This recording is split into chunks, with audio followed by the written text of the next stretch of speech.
Now, Jos Verstappen has been chastised by Red Bull team principal Christian Horner for alleging that the team prioritised Sergio Perez over his son Max Verstappen. Red Bull has stated that they will not favour any particular driver and will do whatever is best for the team. Horner claims that Red Bull is one team, not the Max Verstappen racing team. He went on to say, "We're not talking about Sergio Perez Racing or Max Verstappen Racing here. It's about Red Bull Racing. The drivers work for the team and bear this responsibility. It's important that they realise that the ambitions of the team are greater than their own." As we all recall, the Mexican was displeased with Red Bull after being told to give Verstappen his seat at the Spanish Grand Prix. The team promised that he would regain his position, but the strategy changed and Verstappen went on to win in Barcelona. Last week, however, the tables were turned when Perez was first to cross the finish line on the streets of Monte Carlo. With this victory, he earned his third win overall and first in Monaco. As a result of his superb performance, Red Bull has given him a new contract that will keep him with the team until 2024.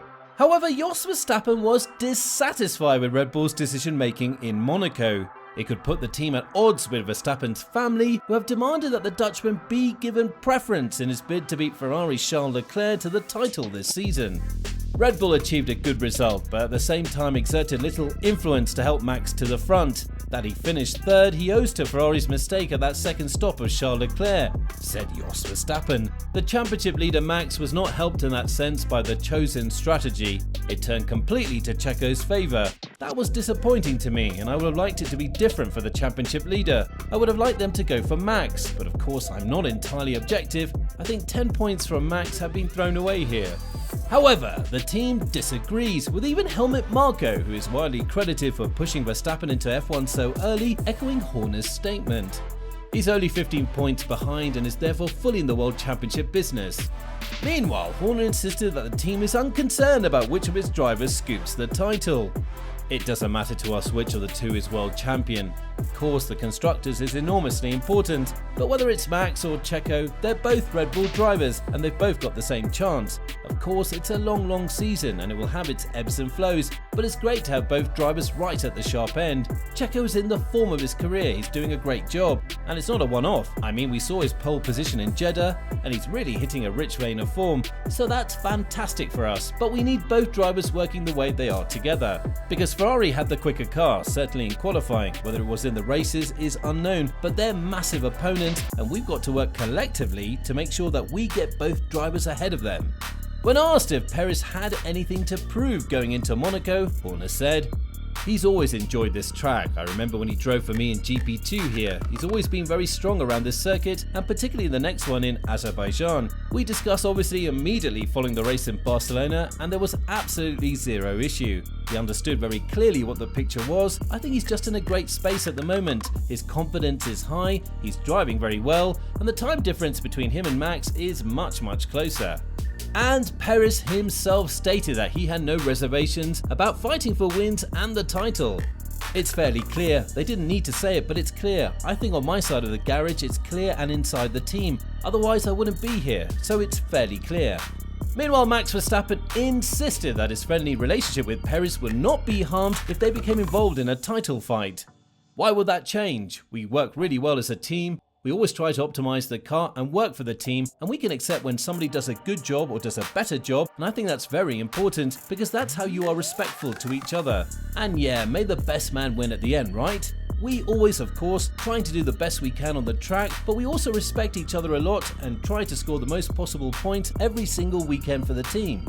So far in 2022, Red Bull and main rival Ferrari have been closely matched at most venues, despite their respective cars typically showing strengths in different areas of circuits. The RB18 has shown good straight line speed while running a low drag setup, while the F175 has been strong in slow corners. Red Bull chief engineer Paul Monahan, on the other hand, says his team is open to developing the car in a different direction to suit a variety of tracks. "We're learning to evolve our program and our lap time, and it's relative to those guys. We can look at what the Ferrari is good and bad at, and I think it would be naive of us not to. They tend to be quite strong at low speed, and then we tend to be better in other areas of the circuit. And there's a big visual clue if you look occasionally as to how we've achieved our lap time and they've achieved theirs. Are they stuck in that pattern? I don't know. Are we stuck in ours? No, not at all. We're open-minded to change. And if you stand still in this sport, you can often be left behind. So if we don't look and learn and reconsider, that would be a little bit presumptuous of us. Monahan highlighted how downforce and drag packages might compare at some of the upcoming circuits. So at the moment, I'd say we're quite happy with our trade as we strike it, and I think Baku will pull everybody in one particular direction. I think Silverstone, that could produce a bit of difference, shall we say. Spielberg will produce a bit of difference. In Hungary, I expect there'll be a convergence again, but that's track nature and how we best exploit our lap time, isn't it? So at the moment, I'd say we got our trade reasonably good, but come the final race in Abu Dhabi, we might have got it right or wrong. Monahan admitted that the two teams were very close in Monaco, where Ferrari took pole, but Red Bull was not far behind in qualifying and eventually won the race.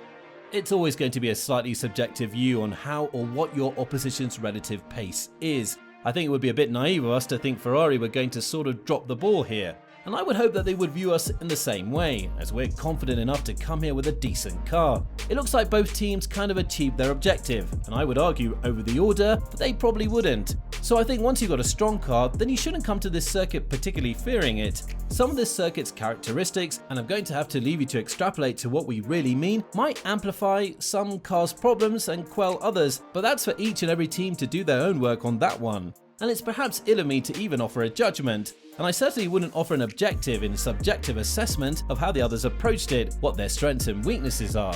It's enough on your plate to try and keep your car evolving and exploiting it to its full potential.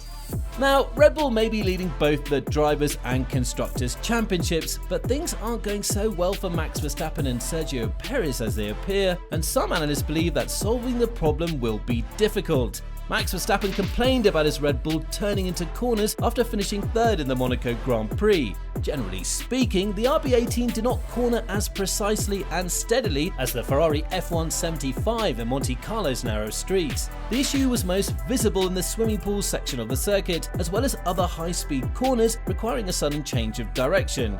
It's an unexpected setback for Red Bull, given the team's decision to run a pull rod configuration suspension for the 2022 season, with the main goal being to increase the RB18's agility during a season in which the cars are running heavier than ever. And according to technical analyst Paolo Filicetti, the car is running a particular pull rod configuration. The front arms of the upper wishbones are linked together, creating a single element. This generates itself a stiffer suspension setup that should, on paper, make it easier to adjust the car's ride height. However, it's proving to be a limitation of Red Bull's new car. Regardless of the damper and torsion bar settings, the suspension on the RB18 is proving to be too stiff. Even when all elements are tuned to be softer, Red Bull have been unable to find an advantage through the corners. Finding a solution while sticking to their initial design concept could prove tricky. The positioning of the wishbones may have to be adjusted, and thus a new position found for the pull rods. It's possible that a multi-link suspension system could be used, where the suspension is made up of several rods. Should Red Bull opt to do so, it means a significant change to their race-winning car. A change of such proportions may have to wait until during F1's summer break. So, what are your thoughts on Christian Horner's reaction to Jos Verstappen? Will this cause more friction in the team? And what do you think about Paolo Filicetti's claim that Red Bull is in trouble? We'd love to hear from you in the comments section below. Thank you for watching. If you liked the video, please consider liking and subscribing to the channel, and don't forget to click the bell button to be notified of future videos.